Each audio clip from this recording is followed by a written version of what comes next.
E aí, turma, estamos de volta, vamos começar mais uma série de vídeos. E eu começaria esse primeiro vídeo perguntando-vos: você sabe o que é um vetor? Saberia me dizer o que é o vetor resultante ou como calculá-lo?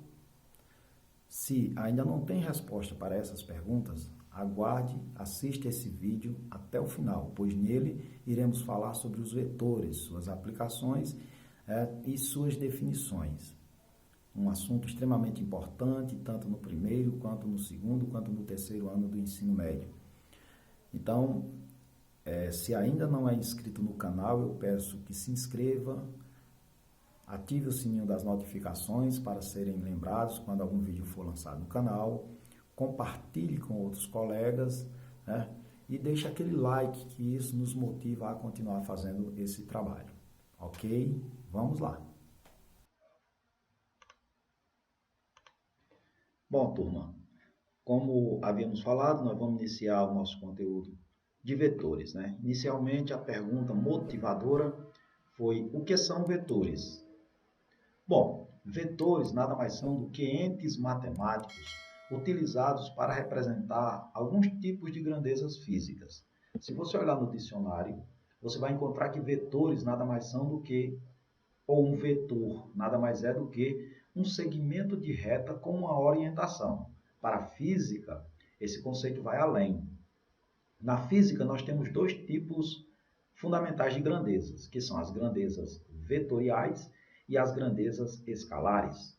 As grandezas físicas vetoriais são aquelas que, para ficar perfeitamente compreendida, necessitam de um módulo ou intensidade, uma direção e um sentido. Quando eu digo que um carro move-se a 80 km por hora, isso por si só não fica claro. Eu não sei ainda para onde o carro está indo. Então, ele pode estar indo para a cidade A, cidade B, cidade C, ou poderia estar apenas dando voltas em círculo. Então, veja que velocidade eu preciso dizer a intensidade ou o módulo, direção e sentido. Isso é uma grandeza vetorial. As grandezas escalares não, são aquelas que ficam perfeitamente compreendidas quando eu digo apenas a intensidade ou o módulo. Por exemplo, eu digo que a temperatura dessa sala de aula é de 30 graus Celsius. Quando eu digo isso, não precisa mais eu dizer para onde, direção, sentido. Então, ficou perfeitamente compreendida só com a intensidade. Vamos especificamente, nessa aula, tratar dos vetores. E aqui eu já quero deixar claro que nessa videoaula nós vamos tratar apenas das definições. Nós não vamos fazer operações matemáticas com os vetores. Nós vamos definir as situações nas quais eles aparecem com maior frequência para a resolução de questões. No vídeo futuro, nós vamos fazer as aplicações, principalmente quando eu falar da segunda lei de Newton e suas aplicações, ok? Então, um segmento de reta orientada, então aqui eu estou ilustrando, imagino que você tem aqui esse segmento de reta, né? E quando ele diz orientado, porque teve uma direção e um sentido. O que seria isso aqui? Todo vetor ele vai ter um começo, que nós chamamos de origem, e um fim, que nós chamamos de extremidade. Ok? Vamos então para as três características: módulo, direção e sentido. O que é o módulo do vetor? O módulo é o tamanho dele, né? É o tamanho do vetor. É um valor numérico que representa o tamanho do vetor. Quando você tem só o número, nós chamamos isso de módulo. Por exemplo, a velocidade 80, isso é o módulo. 100, isso é o módulo. Quando eu coloco nesse módulo uma unidade de medida, aí nós chamamos isso de intensidade. Porque tem muita gente que confunde módulo com intensidade. São duas coisas distintas do ponto de vista físico. Módulo é só o número. 80 é o módulo. 80 km por hora é a intensidade. Ok? Muito bem. O que seria a direção? A direção é a reta que contém o vetor. Observe que esse vetor que eu ilustrei aqui, que tem a origem O, a extremidade E, está sobre essa reta pontilhada. Isso é a direção do vetor. Comumente, a gente vai ter direções horizontal e vertical, são as mais comuns. E o que é o sentido? O sentido é dado pela extremidade do vetor, é para onde essa setinha vai apontar, né? Para onde essa seta aponta. Então, isso é o sentido do vetor. Beleza? Módulo, tamanho, direção reta, suporte, que contém o vetor, e o sentido é dado pela ponta da seta. Vamos ilustrar aqui essa situação, porque muitos alunos confundem direção e sentido. Aqui eu tenho uma via de mão dupla. Observe que os carros à esquerda estão descendo. Os carros à esquerda, eu estou descendo olhando em perspectiva, né? Essa foto. Os carros à esquerda estão descendo, os carros à direita estão subindo. Observe que eles têm a mesma direção, porém sentidos opostos. Os que estão à esquerda estão no sentido descendo, olhando de perspectiva essa foto. Os que estão à direita estão subindo a avenida. Mesma direção, porém sentidos opostos, certo? Essa foto da direita eu tenho outra situação. Observe que agora eu tenho uma avenida de mão única, todos os carros deslocam-se na mesma direção, certo? Então, e sentido. Mesma direção e sentido. Então, são vetores que nós chamamos de paralelos. Aqui, no lado esquerdo, também são paralelos, porém de sentidos opostos. Aqui são todos paralelos os carros e no mesmo sentido. Mas essa jovem que está atravessando a pista pela passarela, é o local correto de atravessar a avenida, ela está se deslocando numa direção e num sentido diferente dos carros. Aqui a gente diz que ela está se movendo perpendicularmente à direção e sentido dos carros. Então não confundam direção e sentido, beleza? Agora, como é que eu represento as grandezas vetoriais? A gente costuma representar as grandezas vetoriais colocando a letra símbolo que a representa e uma seta sobre ela. Por exemplo, se eu for representar o vetor A, a gente coloca o A com a setinha em cima dele. O F, vetor F, com F com a seta sobre ele. O vetor T, com a setinha sobre ele. Quando eu estou representando o vetor, quando eu digo vetor, eu estou me referindo àquelas três características. Ó, módulo, direção e sentido. Essas três características. Aí tem essa setinha. Se eu for colocar só o módulo, só o número, eu não ponho mais essa seta, porque fica uma representação errada. Por exemplo, deixa eu só tentar ilustrar aqui para vocês. É errado quando eu escrevo assim, ó, se eu vou representar o vetor, módulo do vetor F. Aí eu coloco desse jeito, desse jeito aqui é a forma que você deve grafar e é a forma correta. Estou me representando o vetor, o módulo, só o número. Ou eu poderia colocar assim, ó, F igual a 0. Também eu estou representando o módulo.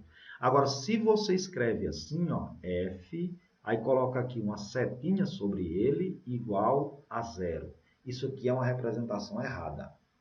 Por quê? Porque neste caso aqui você está igualando um vetor com um escalar.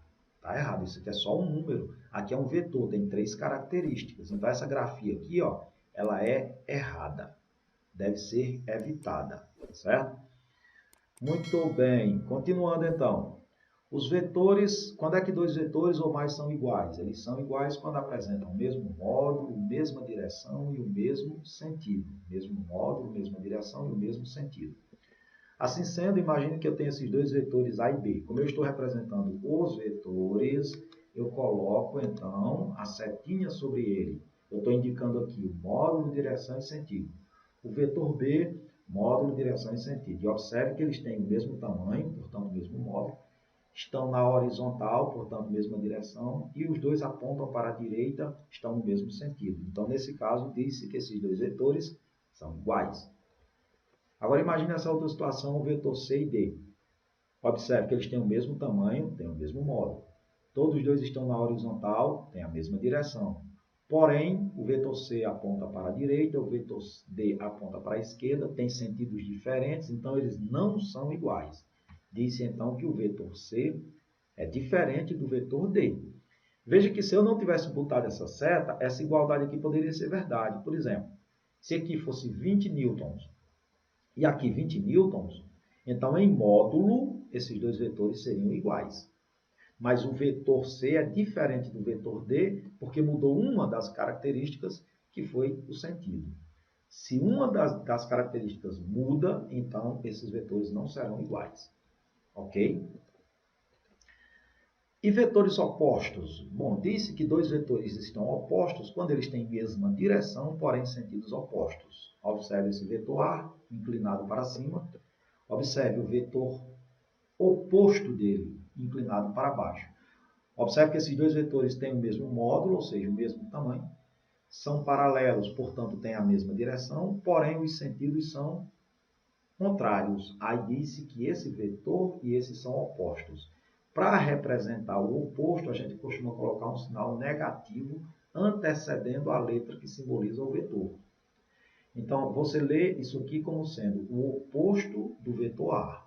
Esse menos é o oposto do vetor A. Vetores perpendiculares. Perpendicular são vetores que formam entre si um ângulo reto, um ângulo de 90 graus. Dado dois vetores aí, A e B, se entre eles tem um ângulo de 90 graus, um ângulo reto, eles são ditos vetores perpendiculares. As operações com vetores. Vamos tratar aqui das operações com vetores. A operação que vamos tratar aqui, na realidade, é a soma de vetores. Para isso, nós precisamos definir o que chamamos de vetor soma ou vetor resultante. Vamos definir o que é o vetor soma ou resultante.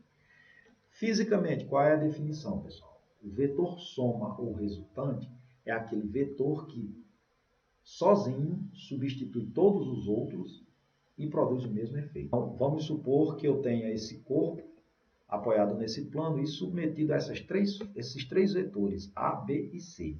O que seria o vetor resultante? Seria você tirar esses três vetores, colocar um só, mas esse que eu vou colocar tem que produzir o mesmo efeito que todos os três juntos. Eu costumo, em sala de aula, usar uma analogia com meus alunos. Eu digo assim, ó, claro, só uma analogia, para ver se fica claro o entendimento. Imagine que essa sala de aula, para ser iluminada, precise de 4 lâmpadas. O que seria a lâmpada resultante? Seria eu tirar essas 4, colocar uma lâmpada somente, mas essa lâmpada tem que iluminar a sala do mesmo jeito que as outras 4 lâmpadas iluminavam. Isso seria uma lâmpada resultante. Claro, pessoal, é só uma analogia. Não estou dizendo que luz é um vetor, não. Eu estou só fazendo uma analogia. Então, está aqui, eu tinha 3 vetores, A, B, C, substituí por um só. R aqui, ó, e esse R produzirá o mesmo efeito que esses 3 juntos. Isso é o resultante, também chamado de vetor soma. Beleza? Agora, como obter esse vetor resultante ou vetor soma? Então, existem algumas formas. Nós temos o método gráfico, nós vamos obtê-lo de forma gráfica, através de 2 métodos, que é o método do polígono gráfico e o método do paralelogramo. Ainda temos o método analítico. Através do método analítico, a gente pode calcular o módulo desse vetor, ou a sua intensidade. Começando com o método do polígono gráfico. Para fazermos o método do polígono gráfico, basta que você faça o seguinte: dados os vetores, você vai fazer uma representação geométrica, uma construção geométrica. Nós vamos fazer o seguinte, vamos pegar, primeiro, marcar a origem. E esse resultante que eu quero é a soma vetorial. Soma vetorial. Então, o que nós vamos fazer? Marcar a origem em um ponto qualquer. E agora vamos transladar separadamente cada um dos vetores de tal forma que a origem de um conhecida com a extremidade do anterior. Você vai começar. E aí, como é uma soma, você pode pegar e iniciar com qualquer um dos vetores. Pode começar com o C, com o B, não importa. Vamos só seguir a ordem aqui e começar pelo vetor A. Então, o que eu vou fazer? Eu marco a origem, vou transladar o vetor A dessa posição para cá. Vou levar ele para cá, certo? Então, está aqui, eu coloquei o vetor A. Do jeito que estava aqui, o mesmo módulo, mesma direção e o mesmo sentido. Está aqui ele. Agora, a partir da extremidade de A, eu vou colocar o próximo vetor, de tal forma que a origem dele coincida com essa extremidade. O próximo vetor que eu vou pegar é o B, ó, está na vertical para baixo. Então, eu vou pegar o vetor B, ó, transladei ele para cá. Ó. A origem dele coincidiu com a extremidade de A. Vou repetir o processo com o vetor C, transladá-lo para cá, de tal forma que a origem dele coincida com a extremidade de B. Está aqui o vetor C, ó. Tá vendo? Transladei ele para cá. Tem mais algum vetor, além desses 3 aqui, nesse exemplo? Não. Quando você coloca o último vetor, na seta dele você tem a extremidade do vetor resultante. Esse O que eu coloquei no início é a origem. Esse E que eu coloco no final é a extremidade. Portanto, agora o vetor resultante, ou vetor soma, será dado ligando a origem do primeiro com a extremidade do último. Aqui. Isso é o meu vetor resultante. Vamos ao vetor soma ou resultante através do método do paralelogramo. O método do paralelogramo ele é um pouco restrito porque você vai utilizar somente com dois vetores que têm a mesma origem. Então, imagine que você tem esses dois vetores A e B de mesma origem, né? Agora, vamos obter o vetor resultante usando o método do paralelogramo. Como é que eu vou fazer? Eu vou traçar uma linha pontilhada paralela a um dos vetores e iniciando na extremidade do outro vetor. Como assim, professor? Vamos lá. A partir da extremidade de B, eu vou passar uma linha pontilhada paralela ao vetor A. Ó. Essa linha pontilhada aqui de cima é paralela ao vetor A. A partir da extremidade de A, eu vou passar uma linha pontilhada paralela ao vetor B. Observe que essas duas linhas pontilhadas se cruzaram. O ponto de encontro delas é o meu vetor resultante. Aliás, é a extremidade do vetor resultante. Basta agora eu ligar a origem deles com a extremidade. Fazendo isso, o meu vetor resultante é esse aqui. Ok? Lembrando-os, eu só posso utilizar isso aqui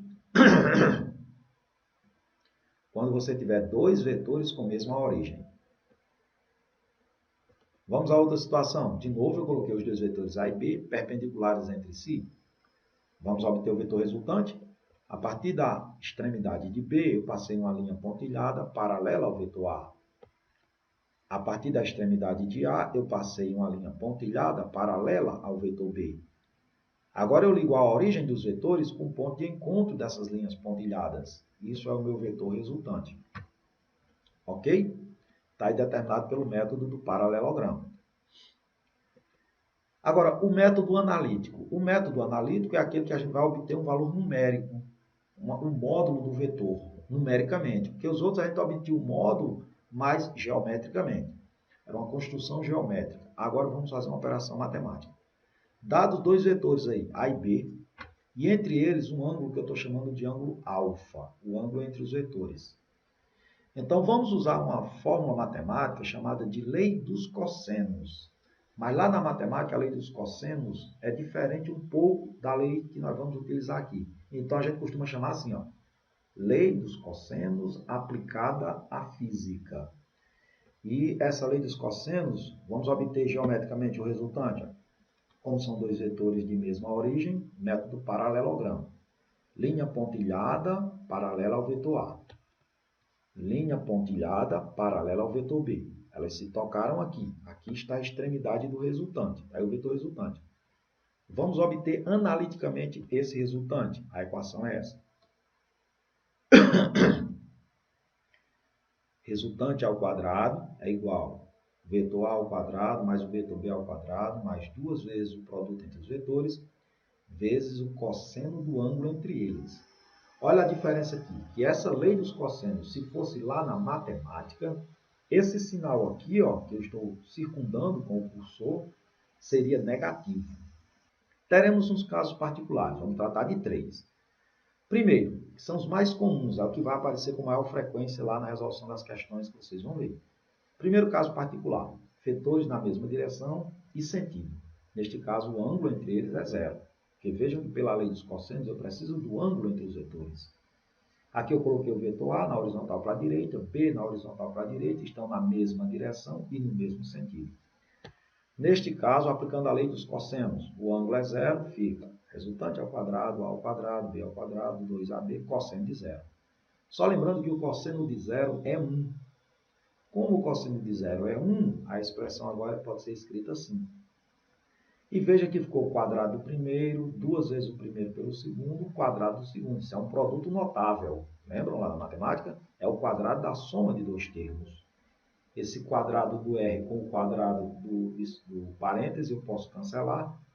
Fica resultante, portanto, o módulo do vetor resultante será dado pela soma dos módulos dos vetores quando eles estiverem na mesma direção e no mesmo sentido. E geometricamente, como é que eu represento esse vetor resultante? terá a mesma direção e o mesmo sentido que os vetores somados. Ok? Tiverem a mesma direção e sentido, você soma. Isso que é chamado de resultante máxima. A resultante máxima entre dois vetores é quando eles são paralelos e no mesmo sentido. Resultante máximo, guarda esse nome. E se os vetores tiverem a mesma direção, porém sentidos opostos, neste caso o ângulo é de 180 graus. Aplicando a lei dos cossenos de novo. Cosseno de 180, a gente falou nesse instante, é um ângulo negativo, corresponde ao cosseno de zero. Só que o cosseno de zero é 1. Então, o oposto de 1 é menos 1. Cosseno de 180 é menos 1. Eu faço o jogo de sinal. Menos 1 vezes 2 dá menos 2. Então, a equação é reescrita do menos 2AB. Quadrado do primeiro, quadrado do segundo, menos 2 vezes o primeiro pelo segundo. Isso é outro quadrado, produto notável, que é o quadrado da diferença de dois termos. Cancelando esse 2 com esse 2, isso resulta em... Cuidado, quando eu tenho um número elevado ao quadrado, o resultado dele é sempre positivo. Lá na matemática, quando a gente quer representar uma grandeza desse tipo, a gente costuma usar a notação de módulo. Então, o módulo é dois tracinhos paralelos. Eu estou, em outras palavras, dizendo que esse resultado aqui vai ficar sempre positivo, um número sempre positivo. Por isso que é comum a gente dizer assim, a resultante, quando eles tiverem sentidos opostos, a resultante é dada pela diferença entre o maior e o menor. É o maior vetor menos o menor vetor. Geometricamente, como é que eu represento isso? Professor, por que o resultante ficou para a esquerda? Porque nesse caso, o vetor resultante terá a mesma direção e o mesmo sentido do maior dos vetores. O maior vetor aqui é o vetor A, em módulo. O maior do vetor aqui é A. Então, o vetor resultante terá a mesma direção e o mesmo sentido que o módulo do maior dos vetores. Então, o módulo do resultante é a diferença entre o maior e o menor. E o terceiro caso comum são vetores perpendiculares. São aqueles cujo ângulo entre eles é 90 graus. Aqui eu coloquei o vetor A na horizontal, vetor B na vertical, perpendicular entre si. Aí, de novo, lei dos cossenos. Resultante ao quadrado, quadrado do primeiro, mais o quadrado do segundo, mais 2 vezes o primeiro pelo segundo e o cosseno de 90. Bom, pessoal, lá da geometria elementar, cosseno de 90 é zero. Aí 0 vezes qualquer fator dá zero. Portanto, fica A ao quadrado mais B ao quadrado mais zero. Zero é elemento neutro na soma. Eu posso reescrever que a resultante ao quadrado é igual a A ao quadrado mais B ao quadrado, que popularmente nós chamamos de teorema de Pitágoras.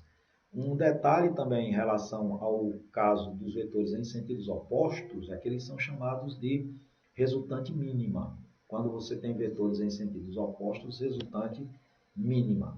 Geometricamente, como é que eu obtenho esse aqui? Ó? Dois vetores que têm mesma origem. Então, método do paralelogramo. Linha pontilhada paralela ao vetor A. Linha pontilhada paralela ao vetor B. Eles se tocaram aqui, aqui está a extremidade. Então, aí você tem o seu vetor resultante. Ok?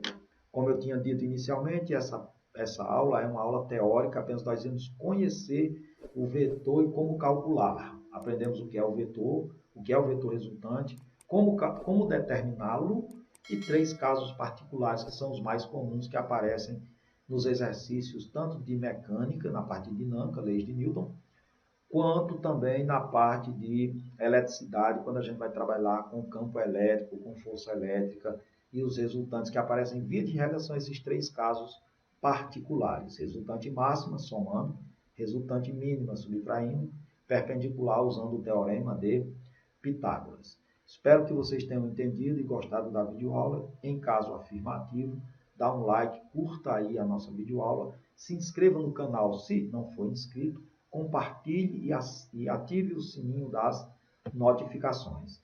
Até a próxima, que iremos dar continuidade.